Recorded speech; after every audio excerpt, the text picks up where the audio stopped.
Embaucher un salarié constitue une étape positive pour l'employeur puisqu'il s'agit de répondre le plus souvent à un besoin lié à la croissance de son activité. Il s'agit également d'une étape cruciale puisqu'il ne faut pas se tromper, on va recruter un salarié et donc investir financièrement et humainement dans un collaborateur qu'on espère voir s'épanouir au sein de l'entreprise. Pas nécessairement, un besoin en recrutement peut être identifié au sein de l'entreprise sans qu'un recrutement externe soit nécessairement la réponse appropriée. En effet, l'employeur doit garantir certaines priorités dans certains cas à certains salariés. C'est le cas par exemple d'un travailleur à temps partiel qui ferait la demande d'un emploi à temps plein ou d'un travailleur de nuit qui ferait la demande d'un poste de jour. Deuxième exemple, l'employeur doit également garantir la priorité aux salariés pour lesquels une recherche de reclassement est initiée.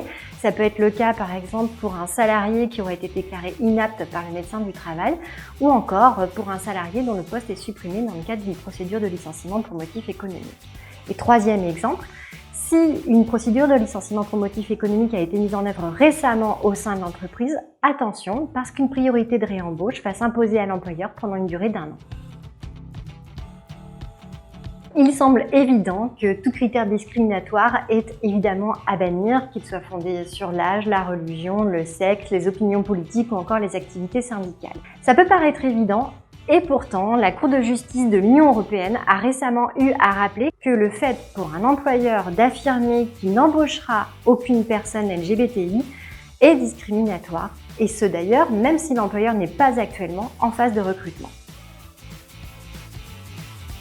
Les informations demandées au candidat à un emploi ne peuvent avoir pour finalité que d'évaluer sa capacité à occuper l'emploi et ses aptitudes professionnelles.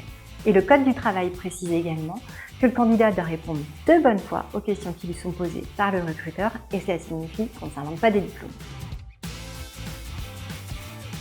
Oui, il est possible de recruter un salarié qui est déjà en emploi, mais sous certaines limites. La première de ces limites, par exemple, pour la pluriactivité, ce sera la durée maximale du travail de 44 heures, voire 48 heures par semaine. La deuxième limite, c'est évidemment l'obligation de fidélité qui interdit de travailler pour une entreprise concurrente.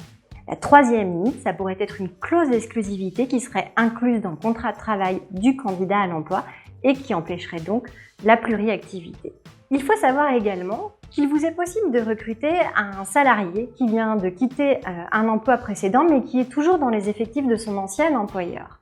Si le salarié a été dispensé d'exécuter son préavis, alors il peut venir travailler directement pour vous et il continuera à bénéficier de son indemnité compensatrice de préavis. Et la dernière chose à vérifier en tout état de cause, c'est l'existence d'une clause de non-concurrence dans le contrat de travail du candidat qui s'opposerait à son embauche par l'entreprise.